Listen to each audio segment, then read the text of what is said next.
ఇక చంద్రబాబు నాయుడు గారి కుటుంబ నేపథ్యం విషయానికి క్లుప్తంగా కనీసం వాళ్ళ తల్లిదండ్రుల గురించి కూడా తెలుసుకోవడానికి ప్రయత్నం చేద్దాం. చంద్రబాబు నాయుడు తండ్రి పేరు ఖర్జూర నాయుడు, తల్లి పేరు అమ్మన్నమ్మ. ఈ రెండు పేర్లు వినగానే అందరికీ కొంచెం ఆశ్చర్యంగా ఉంటుంది. ఖర్జూర నాయుడు ఏమిటి, ఏం పేరు ఇది, అమ్మన్నమ్మ ఏమిటి అనేటటువంటిది. అయితే ఇక్కడ ఖర్జూరం అనేటటువంటి సంస్కృత శబ్దానికి ఖర్జూర పండు అనే అర్థమే కాక వెండి అనే అర్థం ఉంది. వెండి మనకి సంస్కృత నిఘంటువులు రజతము, రూప్యము, ఖర్జూరము, శ్వేతము అనేటటువంటి పేర్లు వెండికి ఉన్నట్టుగా మనకి చెప్తాయి. అట్లాగే మనకి తెలుగులో బంగారయ్య, బంగారమ్మ, కనకయ్య, కనకమ్మ, స్వర్ణ, సువర్ణ, కాంచన, హేమ అనేటటువంటి బంగారాన్ని సూచించే పేర్లు ఎట్లయితే ఉన్నాయో అదేవిధంగా వెండిని సూచించేటటువంటి రజత, శ్వేత వంటి స్త్రీల పేర్లే కాక ఖర్జూర నాయుడు, ఖర్జూరయ్య అనేటటువంటి మగవాళ్ళ పేర్లు కూడా ఉన్నాయి. ఇక అమ్మణి లేక అమ్మన్నమ్మ అంటే ఏమిటో కూడా మనం తెలుసుకోవాలి. అమ్మన్నమ్మ అనేటటువంటి దేవత భగవతి అనే మరో పేరు కలిగి ఉన్నది. ఈ దేవత అనాదిగా మహారాష్ట్ర, గోవా ప్రాంతాల్లో, ఉత్తర కేరళ ప్రాంతంలో, అట్లాగే పశ్చిమ కర్ణాటకలోని తుళునాడు ప్రాంతంలో పూజించబడే ఆరాధించబడే దేవత భగవతి. ఇది హిందువులు లక్ష్మిగాను, లక్ష్మీ పార్వతులు ఇద్దరినీ భగవతి రూపంలో ఆరాధిస్తారు. అట్లాగే జైన బౌద్ధాల్లో కూడా భగవతి ఆరాధన ఉంది. ఒకప్పటి కూర్మారాధక జైనుల దేవత కాకతి లేక కూష్మాండినీ దేవి. ఇప్పుడు ఓరుగల్ని పరిపాలించిన కాకతీయులు ఉన్నారు కదా, వాళ్ళ కులదేవత కాకతి లేక కూష్మాండినీ దేవి. గుమ్మడి పువ్వులో నుంచి ఉద్భవించింది ఆమె అనేటటువంటి నమ్మకం కారణంగా కూష్మాండినీ దేవి అని చెప్పని అంటారు ఆమెని. ఆ కాకతి తర్వాత వాళ్ళు బౌద్ధ జైనాలు వదిలేసి, ముఖ్యంగా జైనులలో ఈ కాకతీ కూష్మాండినీ దేవి జైనుల దేవత. ఆ బౌద్ధుల్లోనేమో కుండాదేవి అనే ఆమె బౌద్ధుల దేవత. ఈ దేవతలు ఇద్దరూ కూడా ఎప్పుడైతే జైన బౌద్ధాలు వెనకపట్టుబట్టి హైందవ మతంలో జైనులు, బౌద్ధులు పెద్ద సంఖ్యలో కలిసిపోవటం మొదలైందో అప్పుడు వాళ్ళు ఇదే దేవతల్ని వేరే పేర్లతో పిలుచుకుని వేరే పేర్లలో పూజించడం మొదలుపెట్టారు. భగవతి ఆరాధన అలా వచ్చింది.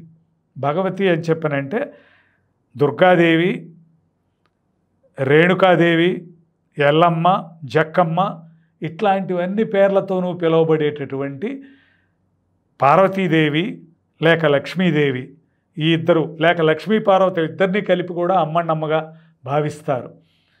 ఈ అమ్మన్నమ్మ అనే పేరు ముఖ్యంగా ఈ తుళునాడు నుంచి ఒక దశలో తెలుగువాళ్ళుగా తుళునాడుకి వెళ్ళి మళ్ళీ అక్కడ ఉండి అక్కడి నుంచి మళ్ళీ వెనక్కి తిరిగి వచ్చినటువంటి తుళు వంశంలో వాళ్ళల్లో ఎక్కువగా అంటే కృష్ణదేవరాయల వంశీకులైనటువంటి తుళు వంశం, ఆ తుళు ప్రాంతాన్ని బట్టి వాళ్ళకి తుళువవారని పేరు వచ్చింది. ఆ తుళువవారు అక్కడ ఉన్నటువంటి ఉత్తర కర్ణాటకలో పశ్చిమ దిశగా ఉన్నటువంటి ప్రాంతంలో, దాంట్లో కూడా ఉత్తర జిల్లాల్లో ఉడిపి, ఇట్లా కార్వార్, అట్లాగే మంగళూరు ఇట్లాంటి వాటిల్లో జిల్లాలన్నిట్లో కూడా తుళు వీళ్ళు ఎక్కువగా ఉంటారు. అక్కడ ఆ ప్రాంతాన్ని తుళునాడు అంటారు. అట్లాగే ఉత్తర కేరళలో కూడా కొంత భాగం తుళునాడు వాళ్ళు ఉంటారు.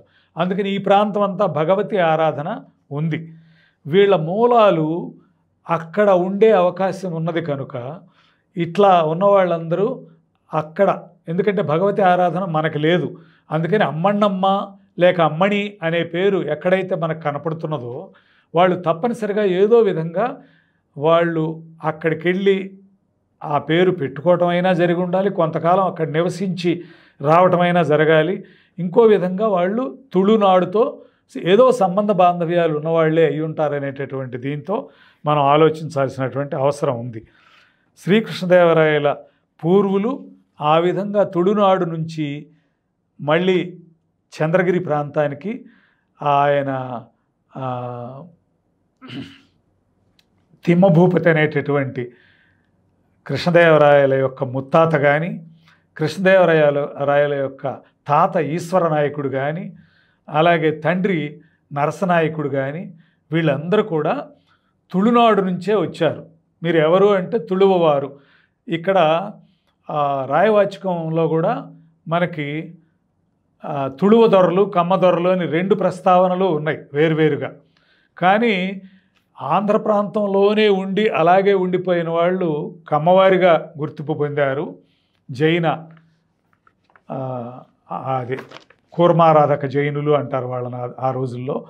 కురమ, వీళ్ళల్లోనే కురమ గొల్లలు కూడా ఒక శాఖగా చీలిపోయారు ఇప్పుడు వాళ్ళు. అట్లా రకరకాలైనటువంటి ఇతరులు కూడా ఒక కూర్మారాధక జైనులు పెద్ద బృందంగా ఉండి వాళ్ళల్లో హిందూ దీంట్లో ఫోల్డ్లో ఉన్నటువంటి వాళ్ళు కొంత జైనంలోంచి తొందరగా తిరిగి వచ్చిన వాళ్ళు హిందూ ఫోల్డ్లో కొంతమంది తిరిగి వస్తే వీళ్ళు చివరి దాకా కృష్ణదేవరాయల యొక్క పూర్వులు మాత్రం చివరి వరకు ఉండి ఇప్పటికీ ఉన్నవాళ్ళు జైన బంట కులస్తులుగా పిలువబడతారు. ఏది అక్కడ ఉన్నటువంటి తుళునాడు ప్రాంతంలో బంటరా అంటే సేనా ప్రవృత్తి, సైనిక ప్రవృత్తి కలిగిన, బంటు అంటే సైనికుడు కదా, అట్లా సైనిక ప్రవృత్తి కలిగిన వాళ్ళుగా వీళ్ళు గుర్తింపు పొందారు. జైన బంట్స్ అంటారు. వాళ్ళు అగ్రవర్ణంగానే తుళునాడులో చలామణి అవుతున్నారు, అలా ఉన్నారు.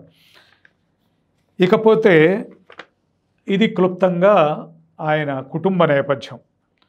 చంద్రబాబు గారు బాల్యం నుంచి కూడా చాలా చురుగ్గా ఉండటం, చదువుల్లో మేటిగా ఉండటమే కాక నాయకత్వ లక్షణాలను ప్రదర్శించడం చాలా గొప్ప విషయం. వెంకటేశ్వర విశ్వవిద్యాలయంలో ఎస్వి యూనివర్సిటీ తిరుపతిలో ఆయన ఎంఏ ఎకనామిక్స్ చదివేటప్పుడు ఆర్థిక శాస్త్రంలో చదువుతూనే ఆయన యూనివర్సిటీ విద్యార్థి యూనియన్కి అధ్యక్షుడిగా ఎన్నికయ్యాడు. దీని కారణంగా ఆయనకి పుట్టుకతోనే నాయకత్వ లక్షణాలు కొంచెం బాగా వచ్చినాయి అనేటటువంటిది మనకు అర్థమవుతుంది.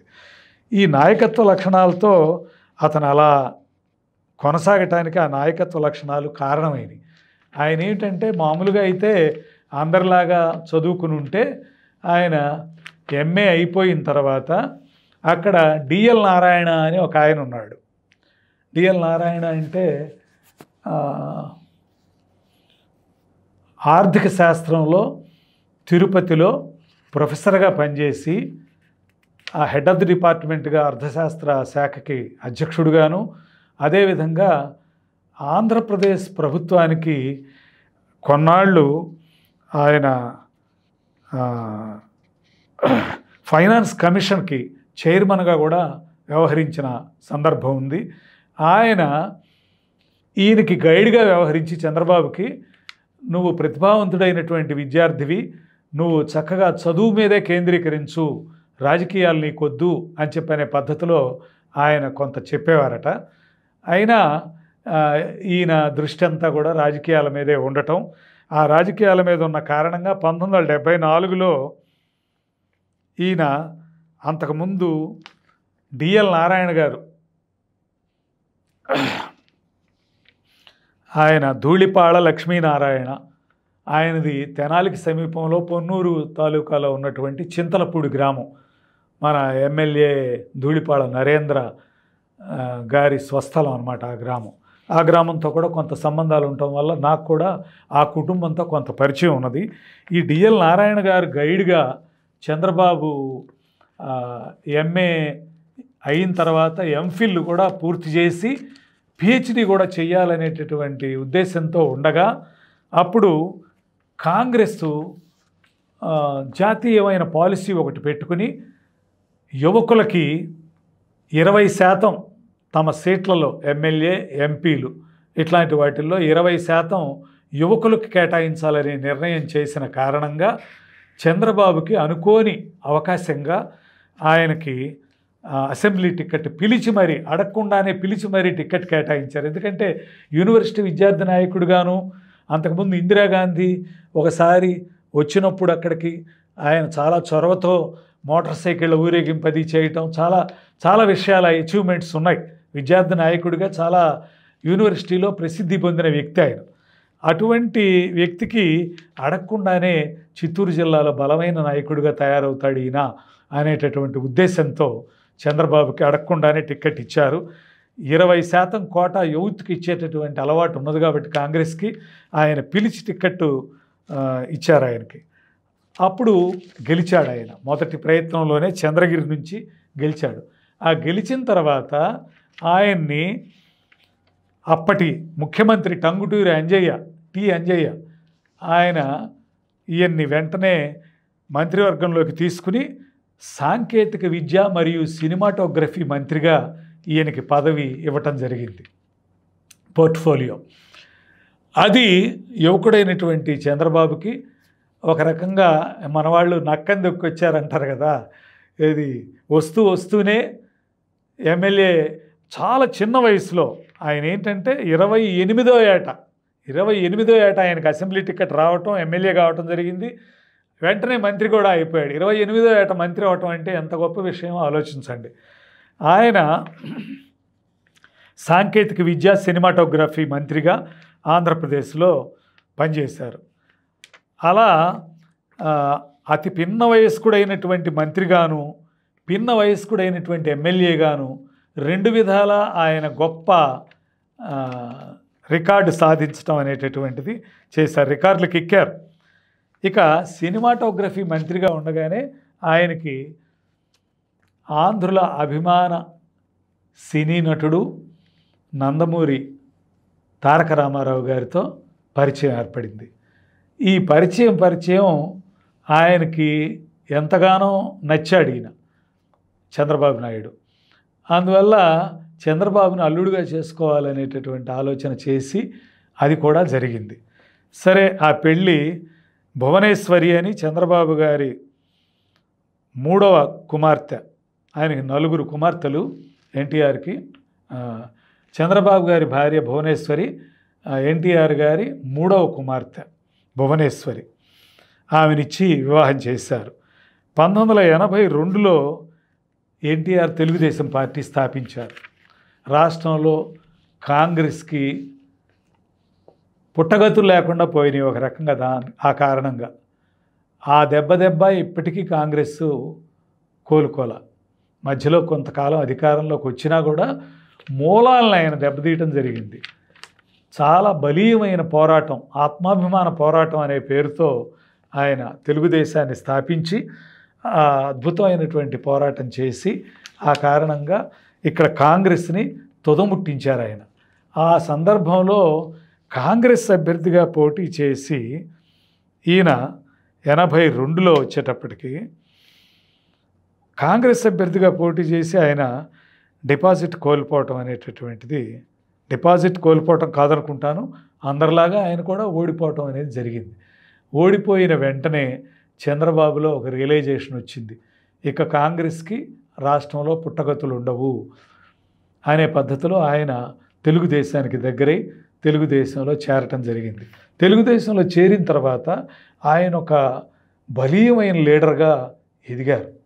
ఆ ఎదగటంలో కూడా ఈ వెంటనే వచ్చినటువంటి తెలుగుదేశానికి ఎన్టీఆర్ ప్రభుత్వానికి వచ్చినటువంటి ముప్పైనటువంటి ఆగస్టు సంక్షోభం కారణంగా నాదెండ్ల భాస్కర్ రావు తదితరులు తిరగబడి తెలుగుదేశం ఎమ్మెల్యేలు కొంతమందిని వాళ్ళు రెచ్చగొట్టి ఆ విధంగా తిరగబడేటట్టుగా చేసి సరైన సంఖ్య చూపించకుండా, అనుచరులు ఎవరెవరు అని చెప్పి అనేది సంఖ్య చూపించకుండా వాళ్ళు మొత్తం మా దీని కిందే ఉన్నారు అందరూ ఎమ్మెల్యేలు అని చెప్పని ఎవరికి పడితే వాళ్ళకి ఎమ్మెల్యే డ్రెస్సులు వేసి వాళ్ళని ఆ విధంగా చూపిస్తూ మోసం చేసే తరుణంలో చంద్రబాబు సమర్థవంతంగా వాళ్ళందరినీ కూడా క్యాంపు రాజకీయ కేంద్రాలని చెప్పని పెట్టి వాటిల్లో వాళ్ళందరినీ ఉంచి వాళ్ళని తన సమర్థమైన నాయకత్వం కింద వాళ్ళందరినీ చక్కగా పర్యవేక్షిస్తూ ఢిల్లీకి తీసుకెళ్ళి రాష్ట్రపతి ఎదుట పెరేడ్ నిర్వహించడం అనేటటువంటిది చంద్రబాబు చేయటం జరిగింది.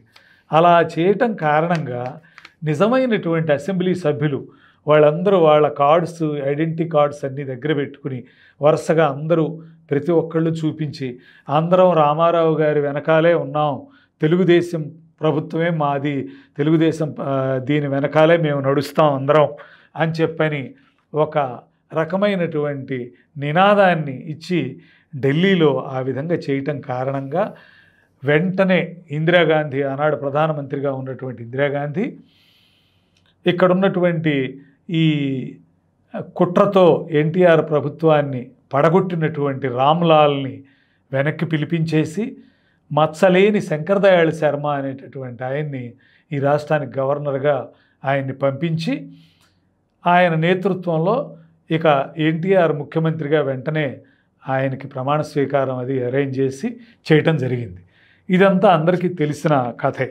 ఆ దశలో ఎన్టీఆర్ పార్టీలో చంద్రబాబుకి తన తర్వాత నెంబర్ 2 స్థానాన్ని ఇచ్చి పార్టీకి ప్రధాన కార్యదర్శిని చేశాడు, సీనియారిటీని కూడా చూడకుండా. ఎందుకంటే చంద్రబాబు సమర్థత అప్పుడే పసిగట్టారు రామారావు గారు. ఆ కారణంగా అలా ఆయన్ని ఇది చేయటం జరిగింది. అలా 1984 ఆగస్టులో నాదెండ్ల భాస్కర్రావు గారు తదితరులు చేసినటువంటి కుట్రపూరితమైనటువంటి ప్రభుత్వ కూల్చివేతని చంద్రబాబు ఎదుర్కొని తన సామర్థ్యాన్ని చూపించే అవకాశం దొరికింది కనుక ఆయన ఆ విధంగా పార్టీ ఎమ్మెల్యేలను కాపాడుకోగలిగారు. ఆ విధంగా ఎన్టీఆర్ యొక్క ప్రశంస కూడా పొందటం, పార్టీలో ఆయన నెంబర్ 2 స్థానానికి ఎగబాకటం జరిగింది. ఆ తర్వాత 89లో ఆయన కుప్పం నుంచి గెలిచారు. ఇక అక్కడ గెలిచిన దగ్గర నుంచి ఏనాడు ఆయన ఓడిపోయిన చరిత్ర లేదు ఇప్పటి వరకు కూడా. ఇప్పటి వరకు ప్రతి ఎన్నికలో ఆయన గెలుస్తూనే ఉన్నారు. అయితే 89లో తన పార్టీ తరఫున తాను గెలిచినా కూడా అక్కడ తెలుగుదేశం పార్టీ రాష్ట్రంలో అధికారాన్ని కోల్పోవటం కారణంగా 89-94 మధ్యలో 5 ఏళ్ళు ప్రతిపక్ష నాయకుడిగా, ప్రతిపక్ష నేతగా వ్యవహరించాల్సి వచ్చింది. అయితే ఆయన ప్రతిపక్ష నాయకుడిగా సభలో తన కర్తవ్యాన్ని చక్కగా నిర్వర్తించడమే కాకుండా పార్టీ ప్రధాన కార్యదర్శిగా తెలుగుదేశం పార్టీని కార్యకర్తల పార్టీగా నిర్మించాడు. కింది లెవెల్ నుంచి ఎన్టీ రామారావు క్యారిజ్మా తెలుగుదేశం పార్టీని నిర్మించడానికి ప్రధాన ఆయుధంగా ఉపయోగపడింది. అందులో ఎటువంటి సందేహం లేదు. ఎన్టీ రామారావు ఆకర్షణ శక్తిని ఎవరూ తక్కువ అంచనా వేయకూడదు. అయితే ఆయన ఆకర్షణ శక్తిగా వచ్చినటువంటి కార్యకర్తలకి శిక్షణ ఇవ్వటం, ఒక క్రమశిక్షణని నేర్పటం, వాళ్ళందరినీ ఒక పద్ధతిగా జిల్లా నాయకత్వం, మండల నాయకత్వం, రకరకాలైనటువంటి దశల్లో ఈ నాయకత్వాన్ని గుర్తించటం, వీళ్ళకి శిక్షణా కేంద్రాల్లో రకరకాలైనటువంటి సబ్జెక్టుల మీద శిక్షణ ఇవ్వటం, ఇటువంటివన్నీ చేయటమే కాక వాళ్ళకి నాయకత్వ స్థానాలకి తను యాసిడ్ టెస్ట్ అంటే కఠిన పరీక్షలు పెట్టేవాడు. అలా పెట్టి కార్యకర్తల్ని చక్కగా అద్భుతమైనటువంటి వీళ్ళుగా పనివాళ్ళుగా తయారు చేశాడు. అలా తయారు చేయటం కారణంగా తెలుగుదేశం పార్టీ జాతీయ స్థాయిలో కూడా ఒక స్టేక్ పెట్టగలిగింది. అది దేశం మొత్తం మీద కూడా కార్యకర్తల విషయంలో చాలా గొప్ప సమర్థత కలిగినటువంటి, క్రమశిక్షణ కలిగినటువంటి కార్యకర్తల పార్టీగా పేరొందటానికి చంద్రబాబు ప్రధానమైన కారణం అనేటటువంటిది ఎవరికైనా తెలిసిన విషయమే. అయితే చంద్రబాబు 1994లో తిరిగి కుప్పం నుంచి గెలిచి మళ్ళీ ఎన్టీఆర్ పార్టీ 94లో గెలిచింది. ఆ గెలిచినప్పుడు తెలుగుదేశం పార్టీ అధికారం మళ్ళీ వచ్చినప్పుడు ఆయన కీలకమైన ఆర్థిక రెవెన్యూ శాఖలు తీసుకున్నారు. ఆ దశలో ఒక విషాదకర పరిణామం జరిగింది. చంద్రబాబు మామకు వెన్నుపోటు పొడిచాడు అనేటటువంటి ఒక కెనాడ్ అంటే నింద, లేని అబద్ధపు నిందది, ఆ నింద రావటానికి ఒక ఆస్కారం ఏర్పడింది. అక్కడ. ఎందుకంటే దీనికి కొంచెం వివరంగా ఒక ఇది చెప్పాల్సిన అవసరం ఉన్నది. ఇక్కడ వ్యక్తిగత జీవితంలో భార్యని కోల్పోయి విధురుడుగా ఉన్నాడు అప్పటికే ఎన్టీఆర్. ఆ బసవరామ తారకం గారు చనిపోవటం కారణంగా ఆ దశలో ఆయనకి సేవలు చేసే పేరుతో ఆయన ఆత్మకథను నేను గ్రంథస్థం చేస్తాను, మీరు చెబుతుంటే నేను రాస్తాను అని చెప్పని ఎన్టీఆర్ దగ్గర చేరి ఒక్కడే ఆయన ఎన్టీఆర్ ఉంటున్నటువంటి సందర్భంలో ఆయనకి సన్నిహితంగా ఉండి సేవలు చేస్తూ అట్లా ఆయనకి దగ్గర అయింది లక్ష్మీపార్వతి అనే ఆమె. ఈమెది గుంటూరు జిల్లా పచ్చల తాడిపర్రు అనే గ్రామం. ఆమె పూర్వాశ్రమంలో వివాహితురాలే. కొంతమంది అనటం ఏంటంటే విడాకులు ఇవ్వటం అనేది కూడా లేకుండానే ఎన్టీఆర్ దగ్గరికి ఆమె వచ్చిందని. తర్వాత ఎన్టీఆర్ ఆ విడాకులు అనేది పొందు నువ్వు, ఆ తర్వాత అంటే వీరగంధం వెంకట సుబ్బారావు అనేటటువంటి ఒక భాగవతార్ భార్యగా ఉన్నది ఆమె. ఆమెది పచ్చల తాడిపర్రు, ఆయనదేదో వినుకొండ దగ్గర గ్రామం. అయితే దీనిలోనే ఆమె ఎన్టీఆర్ పట్ల మొగ్గు చూపించటం, మీ చిన్నప్పటి నుంచి మీ యొక్క అభిమాని నేను, మా ఇంట్లో కమ్యూనిస్టులం కాబట్టి మాకు పూజాగృహం లేదు, మా ఇంట్లో ఉన్న పూజాగృహంలో మీ బొమ్మ పెట్టుకుని మిమ్మల్నే పూజిస్తాను నేను, అందుకని చిన్నప్పటి నుంచి ఒక గౌరవనీయ భావం ఉంది మీ పట్ల, మీరే నా దేవుడు అంటూ ఆయన దగ్గర ఉండిపోయి ఆ విధంగా ఆయన్ని పెళ్లి చేసుకోమని ఒత్తిడి చేయటం కూడా మొదలుపెట్టింది. తర్వాత మరి విడాకులు పొందటమా పొందకపోవటం అనే దాని విషయంలో ఎవరు క్లారిఫై చేసేవాళ్ళు లేరు, అది వాళ్ళే చెప్పాలి. మొత్తం మీద ఈ దగ్గర ఎన్టీఆర్ దగ్గరికి చేరినటువంటి ఈమె ఎన్టీఆర్ యొక్క ఔన్నత్యానికి తగ్గట్టుగా వ్యవహరించి ఈమె కూడా ఎన్టీఆర్తో సమాన స్థాయికి ఎదిగితే ఎవ్వరికీ అభ్యంతరం ఉండేది కాదు. కానీ ఎన్టీఆర్ ఔన్నత్యాన్ని తన స్థాయికి దిగజార్చింది ఈమె. అందరూ ప్రజల యొక్క అభిప్రాయం అదే. ఎందుకంటే ఆమె మాట్లాడే తీరు కానీ, అధికారం పట్ల ఆమెకున్న వ్యామోహం కానీ, ఆనాడు ఆమె బంగారు నగలు అలాగే పట్టుచీరలు ఇచ్చిన వాళ్ళందరికీ కూడా పార్టీ టిక్కెట్లు రామారావుకి చెప్పి ఒప్పించి ఆ విధంగా పార్టీ టిక్కెట్లు ఇచ్చినటువంటి ఆ కథనాలు అవన్నీ కూడా నిజాలైనటువంటిది ఆ తర్వాత కాలంలో రుజువైనవి. ఆ మధ్య ఎర్రబెల్లి దయాకర్ రావు అనే ఆయన వడ్డాణం ఇచ్చి నేను సీటు పొందాను అని చెప్పని, బంగారపు వడ్డాణం తయారు చేయించాను లక్ష్మీపార్వతికి అని చెప్పని కూడా అందరిలో ఓపెన్గానే చెప్పారు. వీటిల్లో నిజాలు ఉండొచ్చు, కొంత అతిశయోక్తులు కూడా ఉండొచ్చు, అన్నీ నిజాలు కాకపోవచ్చు. కానీ అటువంటిది మాత్రం ఆశలు ఆమెకున్నాయి. ఆమె తన ఆస్తులన్నీ తను కూడబెట్టి, బంగారాలు డబ్బులు కూడబెట్టి చేసినటువంటివన్నీ కూడా వీళ్ళ పాలైనవి అని చెప్పని మోహన్ బాబు వంటి వారిని తిడుతూ చేసినటువంటి వీడియోలు కూడా మనకున్నాయి. మరి ఇవి ఎంత మేరకు నిజం ఏమిటి అనేటువంటి మనకు తెలియదు. కానీ మోహన్ బాబు ఎన్టీఆర్ అంటే చాలా గొప్ప అభిమాని. మరి ఆయన ఇలాంటి పనులు చేస్తాడా? ఆమె చెబుతున్నది. మరి అతను ఇట్లా చేశాడు, రాజ్యసభ టికెట్ ఇప్పించమని గోల చేస్తే రాజ్యసభ టికెట్ ఇప్పించాను అని ఇట్లా. అంటే ఎన్టీఆర్కి ఒక బలహీనమైన పరిస్థితి వచ్చింది. ఆయన శారీరకంగా కూడా మానసికంగా కూడా ఎవరో ఒక వ్యక్తి మీద ఆధారపడి ఉండాల్సిన దశలో ఆయన ఇక్కడ లక్ష్మీపార్వతి వచ్చి చేరటం కారణంగా ఆమె నీ జీవితం రాస్తానని అంతకుముందు ఎవరో సుప్రభాతం అనేటటువంటి విజ్ఞాన్ విద్యా సంస్థల రత్తయ్య గారు నడిపినటువంటి ఒక పేపరు, దానిలో ఒక సీరియల్గా ఎన్టీఆర్ జీవితం అంతకుముందు విక్రమ్ అనేటటువంటి అతను రాసేవాడు. దాన్ని ఆపించి మరి రామారావుని ప్రయోగించి దాన్ని ఆపించి మరి నేను రాస్తాను మీ జీవితం అని చెప్పని ఆయన దగ్గర చేరిందని, ఆయన దగ్గర డిక్టేషన్లు తీసుకుంటూ దగ్గర అయిందని, అట్లాగే వాళ్ళ కుటుంబంలో పిల్లలందరినీ కూడా ఒక తల్లిలాగా చూసుకున్నానని తను చెబుతుంది. కానీ వాస్తవానికి ఆమె సవతి తల్లిలాగానే వ్యవహరించి ఆ పిల్లలందరి పట్ల రామారావు గారికి మనసు విరిగిపోయేటట్టు చేసి, ఎక్కడ ఏ అవకాశం దొరికితే అక్కడల్లా ఆయన మనసుని విరిచేసి తన పిల్లల పట్ల వ్యామోహం లేకుండా చేసి ఆ స్థానాన్ని తను ఆక్రమించి తాను తిరుగులేని ఆధిపత్యాన్ని పొందింది. ఆ రోజుల్లో రామారావు గారు కొన్ని సందర్భాల్లో చురుగ్గానే వ్యవహరించాడు. వచ్చి ఆయన ముఖ్యమంత్రిగా పదవి చేపట్టారు. ఈ పదవి చేపట్టిన తర్వాత కొద్ది కాలానికే, ఇప్పుడు నేను చెబుతున్నదంతా ఇదేదో స్వకపోల కల్పన అంటారే, అదేవి కాదు. అన్నీ పేపర్లలో వచ్చినవే, పేపర్లలో ఆధారాలు సహా వాళ్ళు వీడియోల్లో తమ వాళ్ళు మాట్లాడినటువంటివే ఇవన్నీ. అయితే ఈ సందర్భంగా చంద్రబాబు మీద వెన్నుపోటుదారుడు, మామనే వెన్నుపోటు పొడిచాడు, తండ్రిని చంపినటువంటి షాజహాన్ని చంపినటువంటి ఔరంగజేబు లాంటి వ్యక్తి అని చెప్పని ఎన్నో అబద్ధ ప్రచారాలు చేశారు.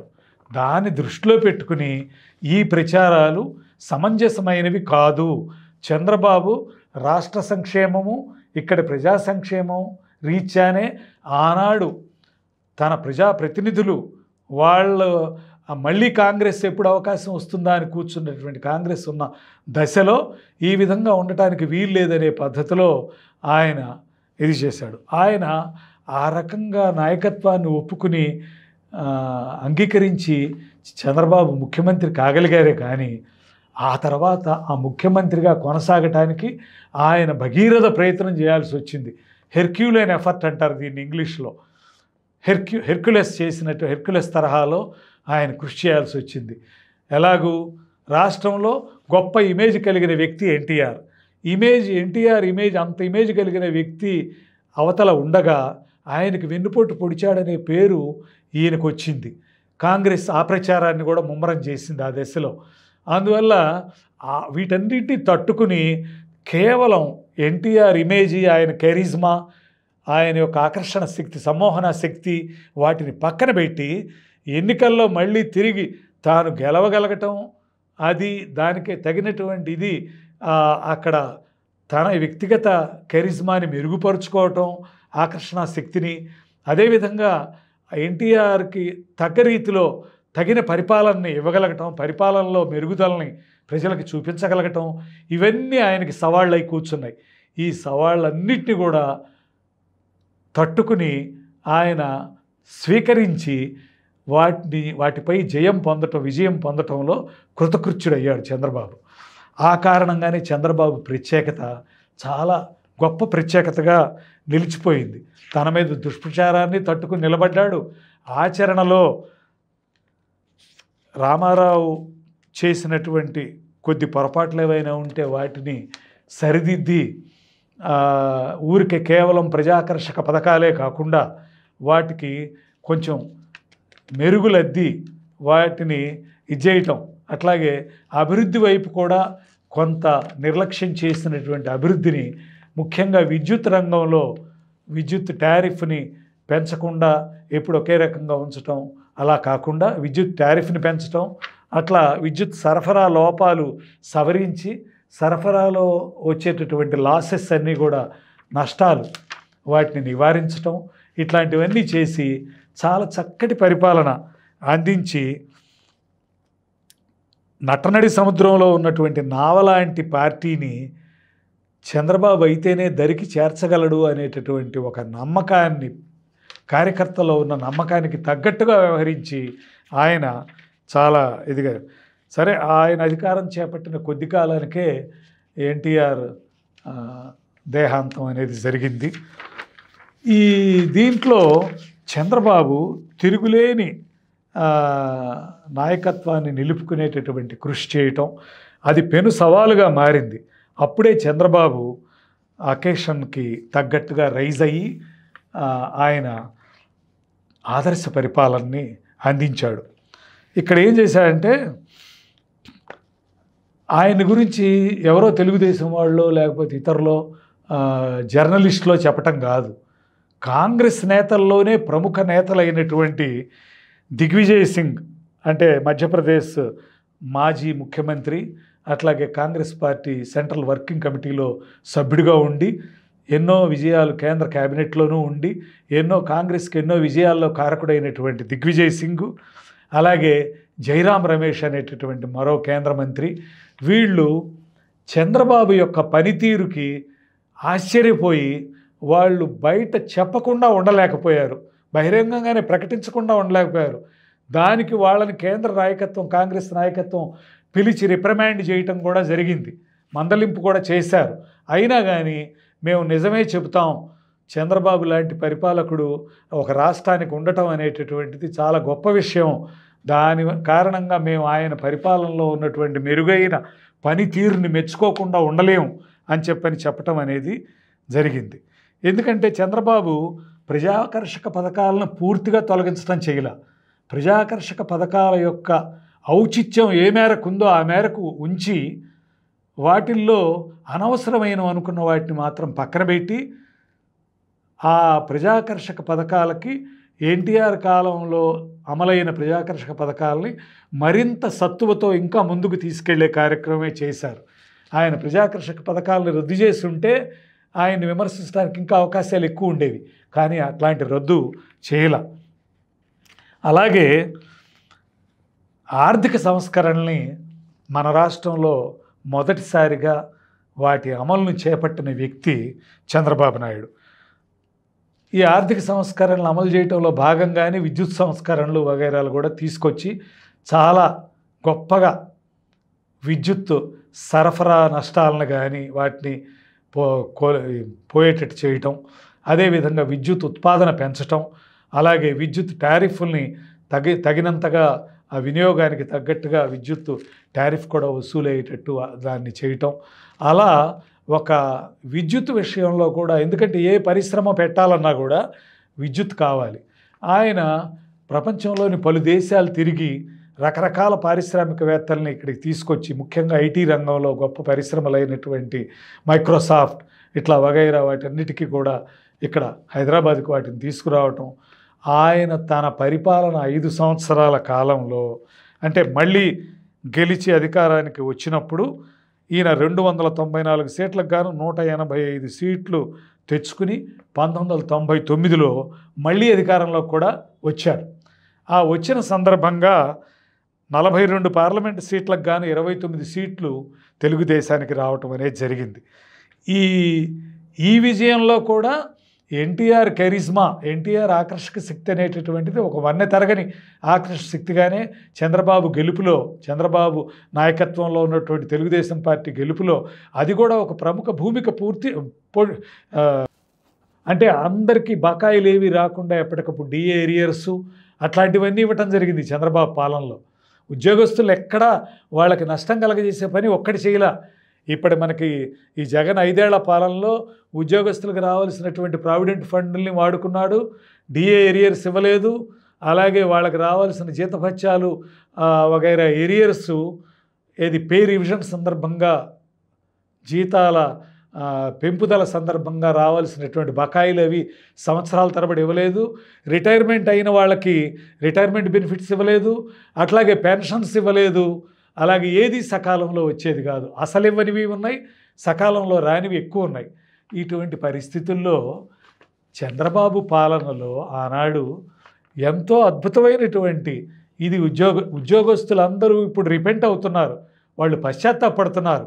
చంద్రబాబు పాలనని కాటాలో ఒక త్రాసులో ఒక పక్క చంద్రబాబు పాలనని, రెండో పక్క జగన్ పరిపాలనని చూసి ఈ రెండిట్లో ఏది మెరుగు అనేది కేవలం ప్రత్యేకంగా ఏవి పరిశీలించకుండానే పాల్పబుల్ అంటారు దాన్ని, తేలిగ్గా ఊరికే కనపడేటటువంటిది అనమాట. అందువల్ల టచ్ చేస్తే అర్థమైపోయేటటువంటి దాన్ని ఆ విధంగా అంటారు. ఇక్కడ చంద్రబాబు పాలన ఏ విధంగా మెరుగైనప్పటికీ కూడా ఆనాడు ఆయన పనిరాక్షసుడిలాగా, వర్క్హాలిక్ అంటారు, ఆ పనిరాక్షసుడిలాగా వెంటబడి ఉద్యోగస్తుల చేత పని చేయించటం. ఒక హాస్పిటల్, ఒక విద్యాలయం, లేకపోతే ఒక ప్రభుత్వ కార్యాలయం ఎక్కడికైనా సరే చంద్రబాబు వస్తాడేమో, ఎప్పుడు ఎక్కడ ప్రోగ్రాం చెప్పి వెళ్ళేవాడు కాదు ఆయన. అనుకోకుండా అప్పటికప్పుడు మనసులో అనుకుంటే అప్పటికప్పుడు వెళ్ళేవాడు. అదే ఒక తనిఖీ అయిపోయేది. ఎందుకంటే ఎవరెవరు వస్తున్నారు, ఎవరెవరు రావట్లేదు, అన్నీ చక్కబడ్డాయి కొద్ది కాలంలోనే. చంద్రబాబు కాలంలో ఆ విధమైన తనిఖీలు, ప్రత్యేక తనిఖీలు చేయకుండానే ఆయన వెళితేనే ఒక రకమైన భయ విహ్వల వాతావరణం ఉండి వాళ్ళందరూ కూడా సరిదిద్దుకున్నారు. అయితే ఇది ఒక నియంతృత్వ పోకడా అని చెప్పనే పద్ధతిలో కొంతమంది దీంట్లో ప్రభుత్వంలో ఉన్నటువంటి సమర్థులైన ఒళ్ళు దాచుకోకుండా పనిచేసేటటువంటి అధికారులు ఎవరు చంద్రబాబు పట్ల వ్యతిరేకతతో లేరు. ఆనాడు కూడా ఎవరైతే అవినీతికి అలవాటు పడి ఎవరైతే పని ఎగ్గొడదాం అనుకునేటటువంటి వాళ్ళందరికీ కూడా చంద్రబాబు ఒక కర్కోటకుడు కంటకుడుగా కనిపించాడు. ఆ కారణంగా చంద్రబాబు ఎప్పుడు దిగిపోతాడా అని చెప్పని మొన్న ఆ నాయకులు ఆ శ్రీనివాసరావు ఎవరు బండి శ్రీనివాసరావు అనే అతను 2 చేతులతో మేము ఓట్లేసి గెలిపించాం జగన్ని అని చెప్పని అన్నాడు కదా. నోరు జారి అన్నాడో నిజంగానే అది నిజమో మొత్తం మీద అందరికీ తెలిసిన విషయమే. ఉద్యోగస్తుల యొక్క పాత్ర కూడా కొంతమేరకు జగన్ రావటానికి దోహదం చేసింది, చంద్రబాబు ఓటమికి కారణమైంది. అందుకని చంద్రబాబు తన కాలంలో ఎంత వాళ్ళకి రావాల్సిన బకాయిలన్నీ ఇచ్చి వాళ్ళకి పే రివిజన్స్ సకాలంలో చేసి అలాగే ఉద్యోగాల్లో లేని నిరుద్యోగుల కోసం కూడా ఇవి టీచర్స్కి పెట్టే ఉద్యోగ పరీక్షలు అలాంటివన్నీ కూడా సకాలంలో ఇచ్చేసి అలాగే ప్రభుత్వ ఖాళీలన్నీ కూడా సకాలంలో భర్తీ చేసి ఇన్ని రకాలుగా చేసినప్పటికీ కూడా ఉద్యోగ వర్గం కూడా ఆయన దీన్ని ఎందుకు పోవాలనుకున్నాయనే అసంతృప్తి ఏమిటి అనేది కనుక చూస్తే ఆయన అట్లా తాను పనిచేస్తూ ఎక్కడ తాను ఒళ్ళు దాచుకోకుండా మిగతా వాళ్ళందరూ కూడా పనిచేయాలనేటటువంటి దీంతో కర్తవ్య నిష్ఠతో కంకణం కట్టుకోవడం అనేటటువంటిది ఒక ఇది. రోడ్డు రవాణా విద్యా వైద్య సేవల మెరుగుదల మీద ఆయన ప్రధానంగా దృష్టి పెట్టాడు. అట్లాగే విద్య విషయంలో మీకు తీసుకుంటే తెలుస్తుంది స్టాటిస్టిక్స్ చూస్తే తెలంగాణలో ఉన్నటువంటి వెనకబడిన జిల్లాలు కూడా ఆంధ్ర జిల్లాలతో ఆనాడు పోటీ పడటం గొప్ప విశేషం. ఏది 10th క్లాస్ పాస్ అయ్యే విద్యార్థుల విషయంలో కానీ 10thలో డిస్టింక్షన్స్ వచ్చిన విద్యార్థుల విషయంలో కానీ అట్లాగే ఇంటర్మీడియట్ విద్యార్థుల విషయంలో కానీ పోటీ పరీక్షల్లో సీట్లు తెచ్చుకునే విషయంలో కానీ వీటన్నిటిలో ఒకప్పుడు ఆంధ్రలో చాలా గొప్పగా ఉంటుంది విద్యా విధానం అది ఇది అని అనుకునేవాళ్ళు.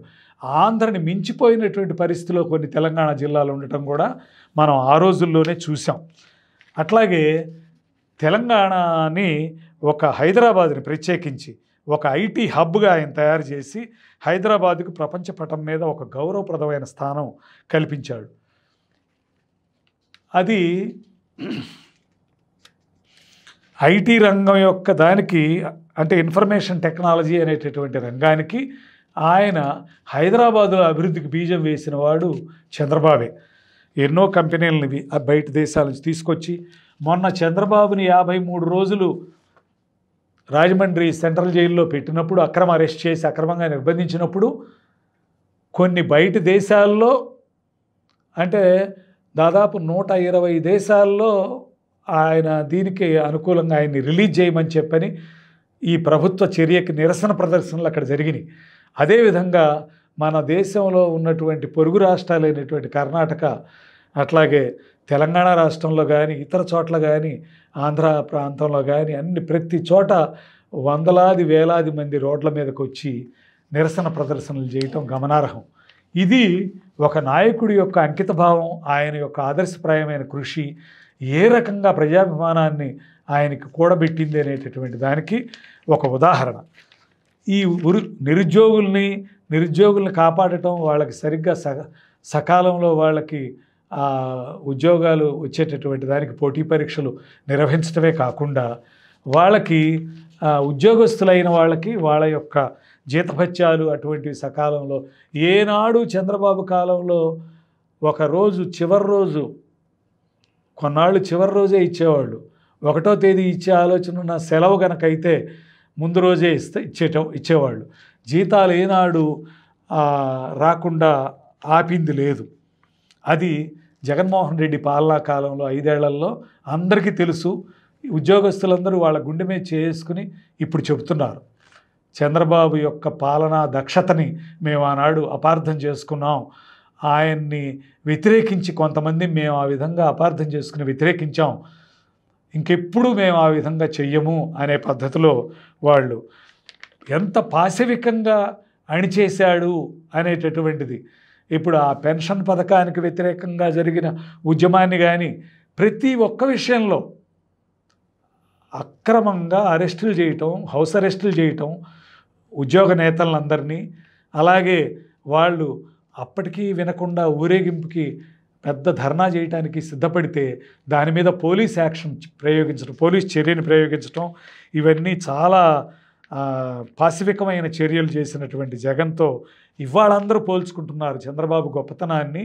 జగన్తో పోల్చుకుని ఆయన ఎంత గొప్పవాడనేటటువంటిది అందరికీ అది అర్థమవుతున్నాయి.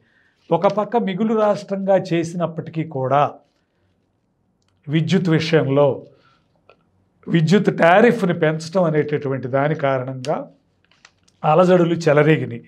ఆ అలజడుల కారణంగా కొంత, అట్లాగే రైతు వ్యతిరేకిగా ఆయనకి ముద్రపడింది.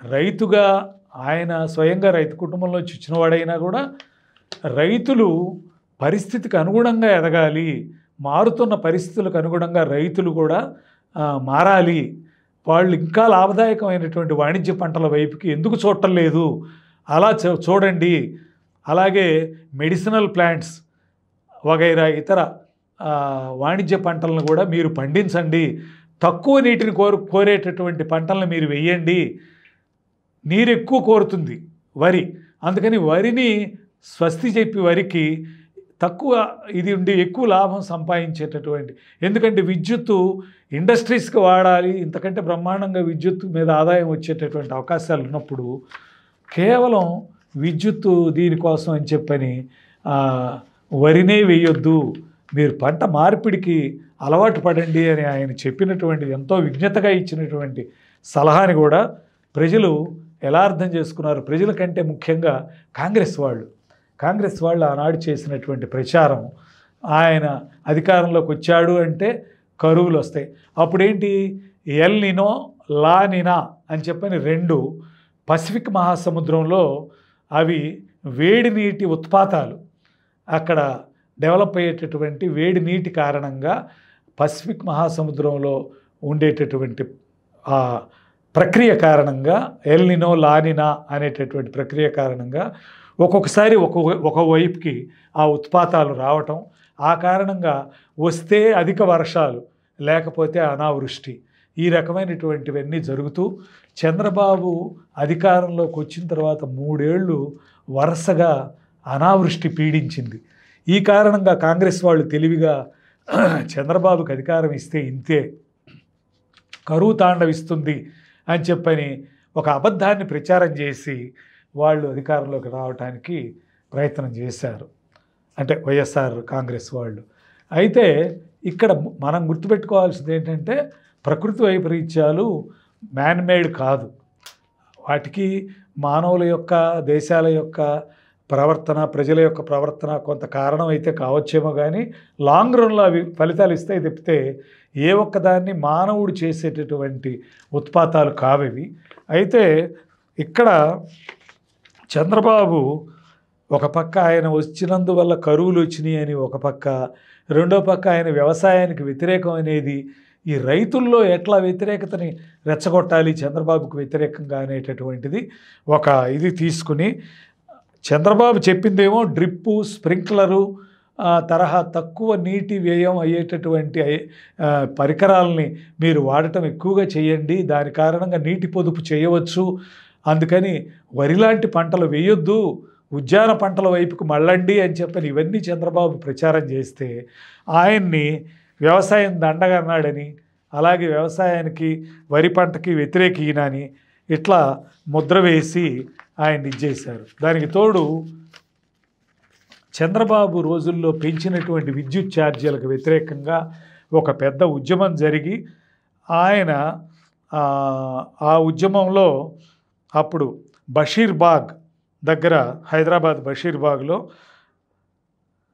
పోలీస్ కాల్పుల్లో చంద్రబాబు ప్రభుత్వం మీద వ్యతిరేకతను మరింత జరిగినటువంటి పోలీస్ కాల్పుల్లో 2 మృతి చెందటం అనేటటువంటిది, ఆ 2 బాలస్వామి, రామకృష్ణ అనేటటువంటి 2 ఆ కాల్పుల్లో మృతి చెందటం అనేది జరిగింది. అది ఒక దురదృష్టమైన సంఘటనగానే ప్రభుత్వం ఆనాడు చెప్పింది. అయితే పోలీసులు కూడా విపరీతంగా గాయపడ్డారు. కిసారి అనేటటువంటి హెడ్ కానిస్టేబుల్ తీవ్రంగాను, 119 మంది పోలీసులు రాళ్ల గాయాలయ్యి తీవ్రంగానే గాయపడ్డారు. ఇటువంటి పరిస్థితుల్లో అక్కడ కాల్పులు జరపక తప్పింది కాదని చెప్పని ప్రభుత్వ అధికారుల రిపోర్టుల్లో వచ్చింది. ఏమైనా ఇలా అక్కడ జరిగింది. ఇది ఒక దుర్మార్గమైనటువంటి చర్యగా భావించి ప్రజలు తిరగబడ్డారు. తర్వాత అప్పటికే ఏది ఎర్రచందనం స్మగ్లర్సు చాలా పెద్ద ఎత్తున అంతకుముందు విజృంభించి అంతకుముందు ప్రభుత్వంలో వాళ్ళు స్మగ్లింగ్ చేస్తూ ఉంటే చంద్రబాబు వచ్చిన తర్వాత దాన్ని పూర్తిగా ఉక్కుపాదంతో అణిచేయటం అనేది జరిగింది. ఎర్రచందనం అది ముఖ్యంగా ఆంధ్రప్రదేశ్లో ఉన్నటువంటి శేషాచలం కొండలు, అట్లాగే 3-4 జిల్లాలకు విస్తరించి ఉన్న ఆ శేషాచలం కొండల్లో మాత్రమే ఆ ఎర్రచందనం చిత్తూరు జిల్లా, ప్రకాశం జిల్లాలోని కొన్ని ప్రాంతాలు, నెల్లూరు జిల్లా, అట్లాగే ఇతర కొన్ని ప్రాంతాల్లో మాత్రమే ఆ శేషాచలం అడవుల్లో మాత్రమే దొరుకుతుంది. ఆ విలువైన దానికి బోలెడంత విదేశీ మారక ద్రవ్యం వస్తుంది, అది సక్రమంగా కనుక రక్షించుకుంటే. అటువంటి పరిస్థితుల్లో చంద్రబాబు దాని మీద ఆ స్మగ్లింగ్ దీని మీద తమిళనాడు వాళ్ళు ప్రధానంగా వచ్చి స్మగ్లింగ్ చేస్తారు ఇక్కడ.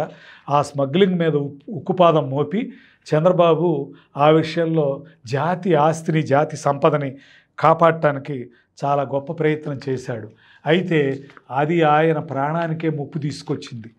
ఏం జరిగిందంటే ఆయన కొంతమంది ఎర్రచందనం స్మగ్లర్సు ఆయన్ని అంతం చేయాలనేటటువంటి ప్లాన్ వేసుకుని ఆయన తిరుపతి బ్రహ్మోత్సవాలకి, తిరుమల బ్రహ్మోత్సవాలకు వెళ్ళేటప్పుడు తిరుపతి నుంచి అలిపిరి మీదుగా బ్రహ్మోత్సవాలకు వెళతాడు గనక వాళ్ళు ప్లాన్ చేసి క్లేమోర్ మైన్స్ అనేటటువంటి పేల్చి నక్సలైట్ల యొక్క సహకారంతో, నక్సలైట్ల యొక్క ఆ ఇద్దరిలో నక్సలైట్లదే ప్రధానమైనటువంటి దాడా లేకపోతే దానికి ఎర్రచందనం వాళ్ళ సహకారం కూడా ఉందా అనేటటువంటిది ఇంతవరకు అది పూర్తిగా ఇది కాలేదు.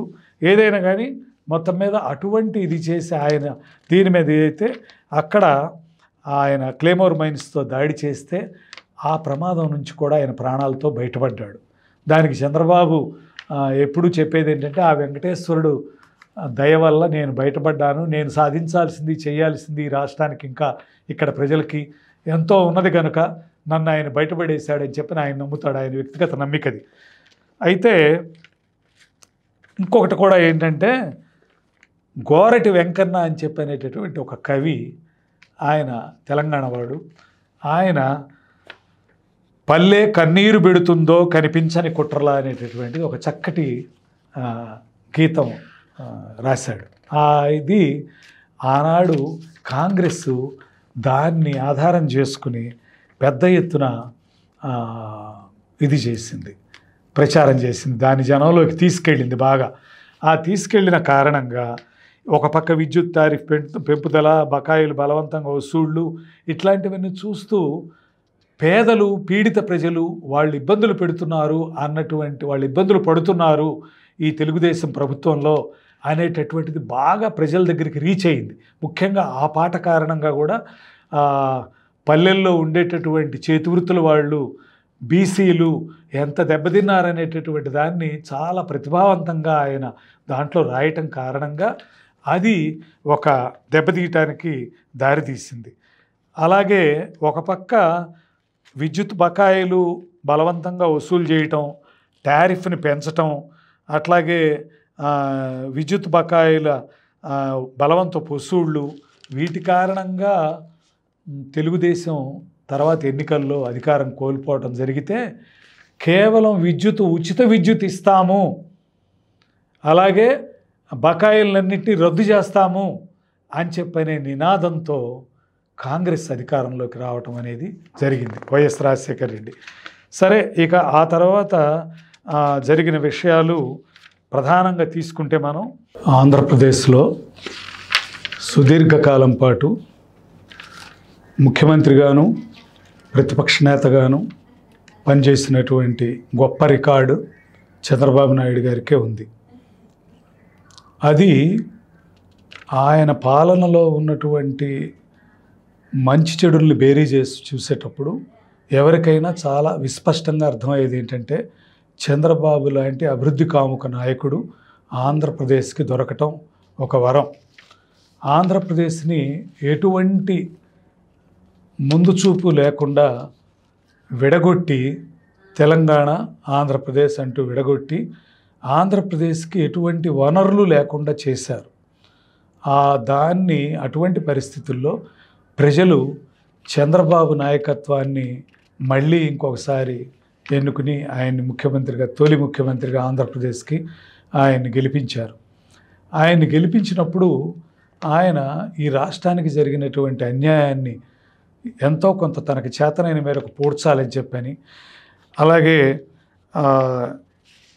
ఈ విభజిత ఆంధ్రప్రదేశ్ తొలి ముఖ్యమంత్రిగా ఆయన తీసుకున్నటువంటి ప్రధానమైన చర్య ఏమిటంటే రాష్ట్రం యొక్క బాగు కోసం ఆయన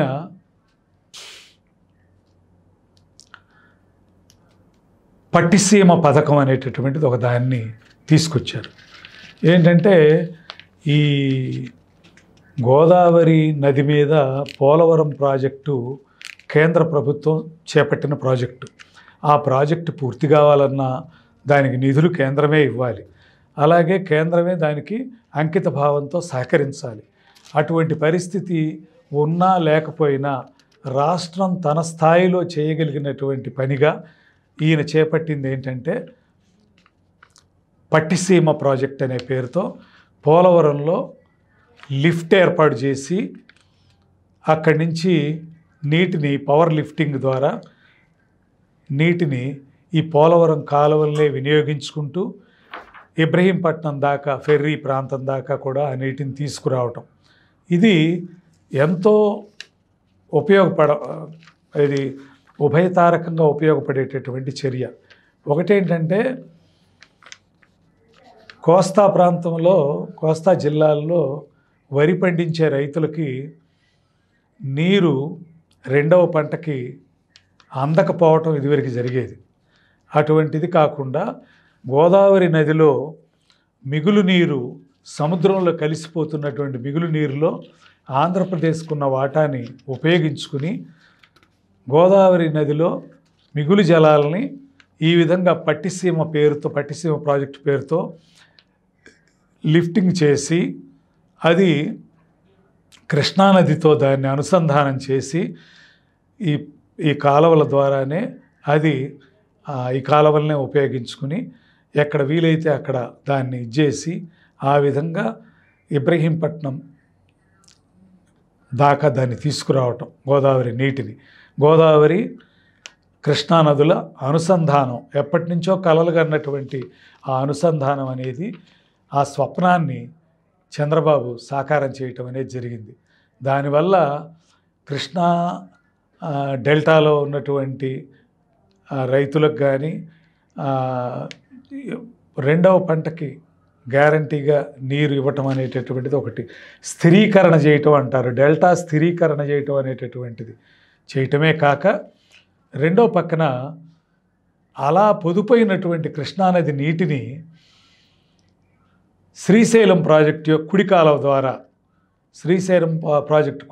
ద్వారా పోతిరెడ్డిపాడు హెడ్ రెగ్యులేటర్ ద్వారా రాయలసీమకి, కరువు పీడిత రాయలసీమకి ఆ నీటిని, అలా పొదుపైనటువంటి నీటిని అక్కడ వాడటం, వృధాగా సముద్రంలోకి పోయే నీటిని ఎంతో ముందు చూపుతో ఆ విధంగా సేవ్ చేసి ఇలా తీసుకురావటం అనేది జరిగింది.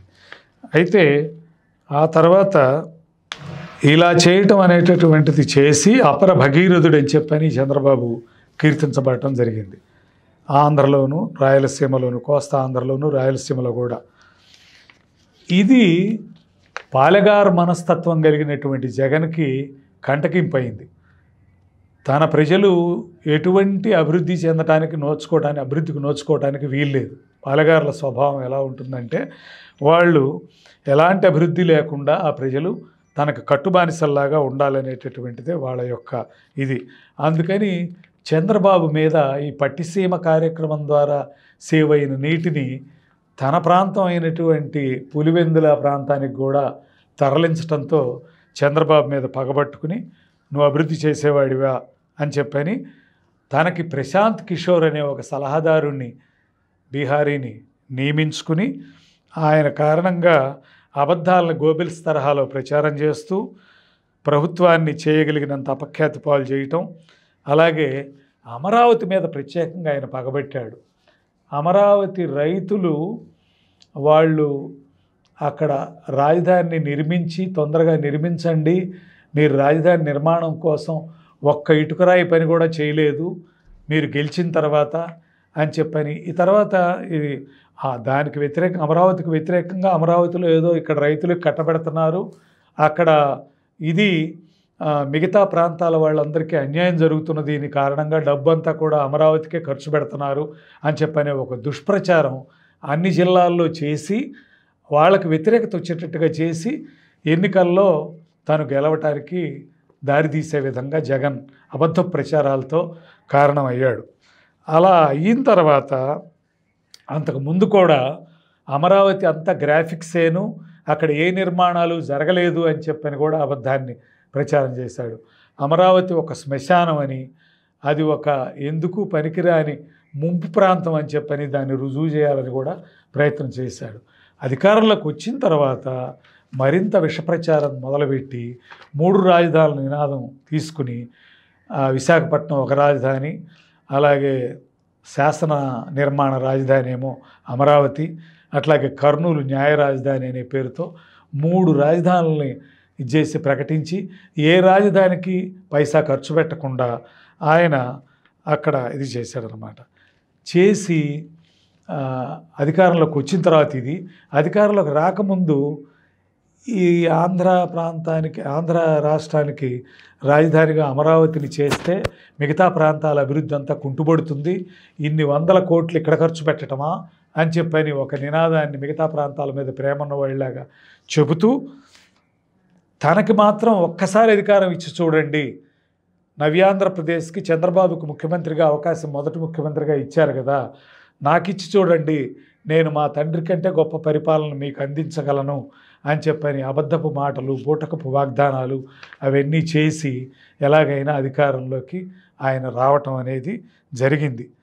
2019 ఎన్నికల్లో 151 సీట్లలో గెలుపొంది అధికారానికి రావటం జరిగింది. ఇక వచ్చిన తర్వాత జగన్మోహన్ రెడ్డి మొత్తం అంతా కుట్రలే తన పరిపాలనలో.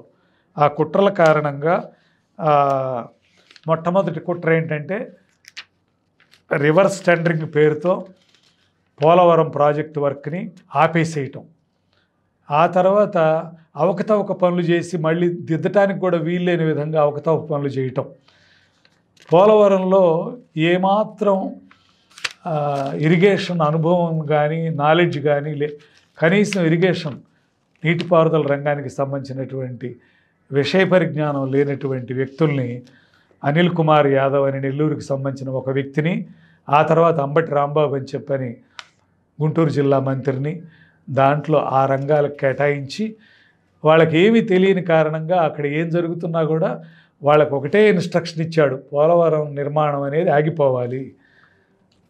అంత 72% చంద్రబాబు కాలంలోనే పోలవరం ప్రాజెక్ట్ నిర్మాణం పూర్తయితే దానికి రివర్స్ టెండరింగ్ అనే పేరుతో దాన్ని ఇచ్చేసి అభివృద్ధిని నిలుపుదల చేసి కుట్ర చేసి పోలవరం మీద అమరావతి మీద రెండింటి మీద కుట్ర జరిగింది. అమరావతిలో కూడా ఒక్క తట్ట మట్టి వర్క్ అక్కడ జరగల, పాత రోడ్లను కూడా పగలగొట్టి బందిపోటు దొంగల్లాగా తీసుకెళ్తూ ఉంటే పోలీసులు ప్రభుత్వాధికారుల యొక్క ప్రోత్సాహంతో అక్కడ రోడ్లను కూడా ఇచ్చేసి అమరావతిని అడవిలాగా చేయటం కోసం, అమరావతిని శ్మశానంలాగా చేయటానికి, అమరావతిని ముంపు ప్రాంతం అని రుజువు చేయటానికి, వరదలు వచ్చినప్పుడు ముంపు ప్రాంతంగా ఇచ్చేయటానికి కూడా కుట్ర చేశారు. అలా ఆ విధంగా అమరావతి మీద అలాగే ఈ దీని మీద కుట్ర చేశారు. అమరావతి రైతు మహిళలు చాలా గొప్ప ధైర్యంతో తిరగబడి వాళ్ళు అమరావతి నుంచి తిరుపతికి ఒక యాత్ర మొట్టమొదట న్యాయస్థానం నుంచి దేవస్థానానికి అనే పేరుతో హైకోర్టు ప్రాంగణం దగ్గర బయలుదేరి వాళ్ళు తిరుపతికి ఒక యాత్ర చేశారు. ఆ తర్వాత వాళ్ళే మళ్ళీ ఇంకొక యాత్ర అమరావతి నుంచి అరసవల్లికి అనే పేరుతో రెండవ యాత్ర మహిళలు తలపెట్టారు. ఈ మహిళల్ని ఎంత ఉక్కుపాదంతో అడిచేయటానికి ప్రయత్నం, ఎంతో రిప్రెషన్కి గురి చేసి వాళ్ళకి ఎక్కడ ఆహారం కానీ నీరు కానీ దొరకకుండా అక్కడ ప్రజలు వాళ్ళని స్వాగతిస్తూ రావటానికి వీలు లేకుండా వాళ్ళ మీద ఆంక్షలు, ఈ ఊరేగింపుగా వెళ్ళే వీళ్ళ మీద పాదయాత్ర చేస్తున్నటువంటి అమరావతి మహిళల మీద ఆంక్షలు ఇవన్నీ పెట్టినా కూడా ప్రజాకాంక్ష వాళ్ళకు అనుకూలంగా అమరావతి మహిళలకు అనుకూలంగా ఉన్న కారణంగా వాళ్ళ పోరాటానికి విజయం చేకూరి ప్రజలందరూ వాళ్ళ వెనకాల సమీకృతులు అవటం అనేది జరిగింది. ఆ కారణంగా అమరావతి మహిళల యొక్క పోరాటమే వేగుచుక్కగా ఆంధ్రప్రదేశ్లో ప్రజాస్వామ్య సంరక్షణ పోరాటం అనేది పెద్ద ఎత్తున జరగటం, దాని కారణంగా మొన్నటి ఎన్నికల్లో తుక్కుగా చిత్తుగా వాళ్ళు వైకాపాని 11 సీట్లకు పరిమితం చేసి మిగతా చోట్లంతా ఓడించటం జరిగింది. ఆ కారణంగా ఈ ఓటమి జరిగి మళ్ళీ ఆయన 4వ పర్యాయం ముఖ్యమంత్రి కావటం అనేది జరిగింది. ఈ సందర్భంగా ఆయన యొక్క ఏ పని చేసినా పనిరాక్షుల్లాగా తాను స్వయంగా కష్టపడటం, అందరికీ ఆదర్శంగా ముందు తాను రంగంలోకి దిగి ఆ విధంగా ఇతరులకు ఆదర్శప్రాయంగా దాన్ని చేయటం అనేటటువంటిది ఆయన యొక్క విశిష్టతలుగా మనం చెప్పుకోవాలి. ఇక్కడ ఈ ముఖ్యంగా మనం ఇప్పుడు చెప్పాలంటే ఈ కొత్త పాలనలో ఆయన మరింత చురుకుగా వ్యవహరించి, ఇందాక చెప్పాను వరద సహాయ కార్యక్రమాలు చేపట్టడంలో కానీ, అలాగే వరద బాధితులకి నష్టపరిహారం అందించడంలో ఇంతకుముందు ఎన్నడూ లేని విధంగా ఆ విధంగా పెద్ద ఎత్తున ఆ సహాయాన్ని సకాలంలో పెద్ద మొత్తంలో అందించడం అనేటటువంటిది ఇది చేశారు. ఇట్లా అధికారులు, మంత్రివర్గంలో ఉన్నటువంటి తన సహచరులు, ఉద్యోగులు వాళ్ళందరినీ కూడా ఇట్లా కలుపుకుని వాళ్ళకి నేతృత్వం వహించి తన ఆదర్శప్రాయంగా ముందు నడిస్తే ఆయనకి ఇప్పట్లో రాజకీయంగా ఆయన్ని ఎదుర్కొనేటటువంటి శక్తి ఏది లేదు రాష్ట్రంలో. దీన్ని గమనించి ఈ జగన్, అధికారం కోల్పోయిన జగన్, ఆయన పార్టీ వైకాపా, ఇంకా దాంట్లో ఓడగొట్టిన నాగటి దుంపల్లాగా మిగిలిన వాళ్ళు ఎవరైనా ఉంటే వాళ్ళు ఏం చేసైనా సరే అల్లరి పెట్టుకుని చంద్రబాబుని అపఖ్యాతి పాలు చేయాలని ఇప్పుడు ఆ బోట్లని వదిలి దీన్ని ఇది చేయాలని చూశారు. అదొక కుట్ర, దుర్మార్గమైన కుట్ర. ఏది ప్రకాశం బరాజులో బోట్లని వదిలిపెట్టి 30 టన్నుల బరువు ఉన్నటువంటి బోట్లని వదిలిపెట్టి, అందులో వదిలే ముందు వాటిని మొత్తాన్ని గొలుసులతో బంధించి 3 బోట్లని ఆ విధంగా వదిలారు. అవి వచ్చి గుద్దుకుని ఇక్కడ ఇది నష్టపోతున్నదన్నమాట. ఏది బ్యారేజ్ నిర్మాణాలు పగిలిపోయినాయి కొన్ని, వాటికి బదులుగా మళ్ళీ వాటి కౌంటర్ వెయిట్స్ని ఇటీవలే అమర్చడం అనేది జరిగింది. ఏదేమైనా ఇలాంటి కుట్రలకు కూడా తెగబడి ఏమైనా సరే చంద్రబాబు పాలనలో అరాచకాన్ని సృష్టించాలనేటటువంటి ఇది చేస్తున్నటువంటి దీన్ని ఆయన ఎంతో ముందుగానే తెలుసుకుని పసిగట్టి ఆయనకు దక్కినటువంటి అంతర్జాతీయ గౌరవాలు అవి ఒక పక్కన ఉన్నాయి. ఏది వరల్డ్ ఎకనామిక్ ఫోరం రూపొందించిన డ్రీమ్ క్యాబినెట్లో చంద్రబాబుకు ఒక స్థానం దొరికింది. అట్లాగే దక్షిణాసియాలోకెల్లా అత్యుత్తమ నేతగా ఆయన ఎప్పుడో ఎన్నికయ్యాడు. బిజినెస్ పర్సన్ ఆఫ్ ది ఇయర్గా, అట్లాగే టైమ్ ఏషియా పేపర్ వాళ్ళు, ఎకనామిక్ టైమ్స్ పత్రిక వాళ్ళు వీళ్ళందరూ కూడా ఆయన్ని అత్యుత్తమ పరిపాలకుడిగా, ఒక గొప్ప ఇన్ఫర్మేషన్ టెక్నాలజీ పై వేసిన జాతీయ స్థాయి ప్యానల్కి కూడా ఆయనకి మెంబర్గా ఆయనకి నాయకత్వం వహించే అవకాశం కేంద్ర ప్రభుత్వం ఇవ్వటం జరిగింది. అట్లాగే కెల్లోగ్ స్కూల్ ఆఫ్ మేనేజ్మెంట్ ఆయనకి గౌరవ ప్రొఫెసర్ పదవిని ఇవ్వజూపింది.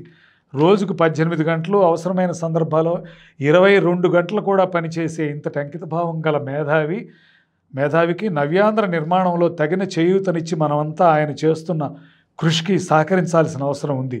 కుంభకోణాలకు, అవినీతికి ఆస్కారం లేని విధంగా ఆయన తన పాలన సాగించగలరని, అభివృద్ధి లక్ష్యాలను అన్నింటినీ ఆయన అవలేలగా ఛేదించగలరని నిండు మనసుతో మనం ఆశీర్వదిద్దాం.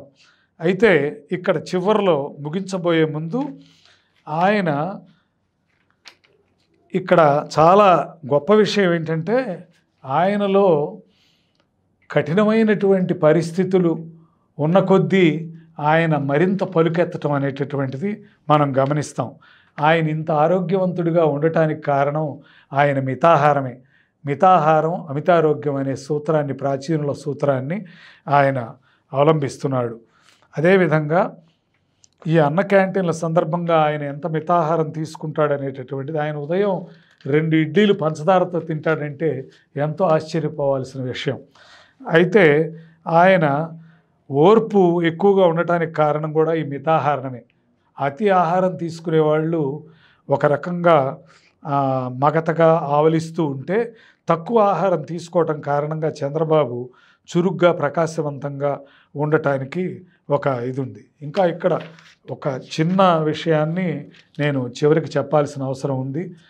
నేను 2018 జనవరిలో నా పుస్తకం అందరికీ తెలుసు, శ్రీకృష్ణదేవరాయల వంశమూలాలు అనే గ్రంథం రాయటం. ఆ గ్రంథం ఆవిష్కరణ గండికోట ఉత్సవాల్లో, కడప జిల్లా జమ్మలమడుగు దగ్గర గండికోట ఉత్సవాల్లో జరగాల్సి ఉంది. దానికి చంద్రబాబే ఆవిష్కర్తగా రావాల్సి ఉంది. అయితే అనుకోని రీతిలో ఆయన వరల్డ్ ఎకనామిక్ ఫోరం అనేటటువంటి దావోస్, స్విట్జర్లాండ్ దావోస్లో జరిగేటటువంటి ఒక సభకి అనుకోని రీతిలో వెళ్లాల్సి వచ్చి ఆ గండికోటలో కార్యక్రమం వాయిదా పడింది.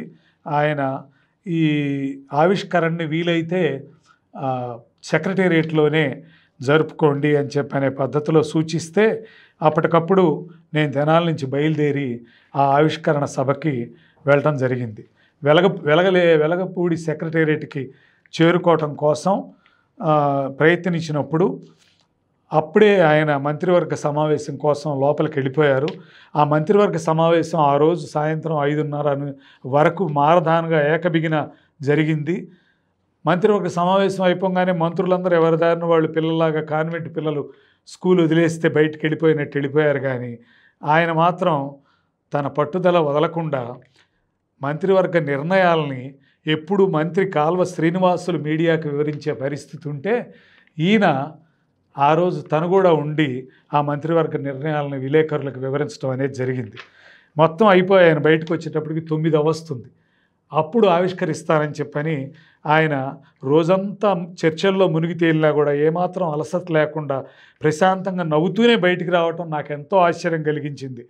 సారీ అమ్మా, లేట్ అయింది అన్నారు ఆయన నవ్వుతూ, నా భుజాన్ని స్పృశించి. క్లుప్తంగా ఆవిష్కరణ కార్యక్రమం పూర్తయింది. అంతకుముందే ముఖ్యమంత్రి గారి కార్యదర్శి రాజమౌళి గారు నా పుస్తకం గురించి ఆయనకి బ్రీఫింగ్ ఇచ్చినట్లున్నారు. అయినా నా ధర్మంగా నేను రచయితగా నా పుస్తకాన్ని గురించి ఆయనకి క్లుప్తంగా వివరించడం జరిగింది. ఆయన సావధానంగా నేను చెప్పిందంతా విని, నేను ఇచ్చిన పుస్తకం కాపీని తీసుకుని, నేను తప్పకుండా చదువుతాను, I will get back to you after reading అన్నారు. తిరిగి అదే ప్రసన్న వదనంతో నన్ను అభినందనాపూర్వకంగా మృదువుగా స్పృశిస్తూ ఆ తర్వాత పుస్తకం మీద ఆయన సంక్షిప్తంగా మాట్లాడారు. ఇది ఆయన వ్యవహార శైలి.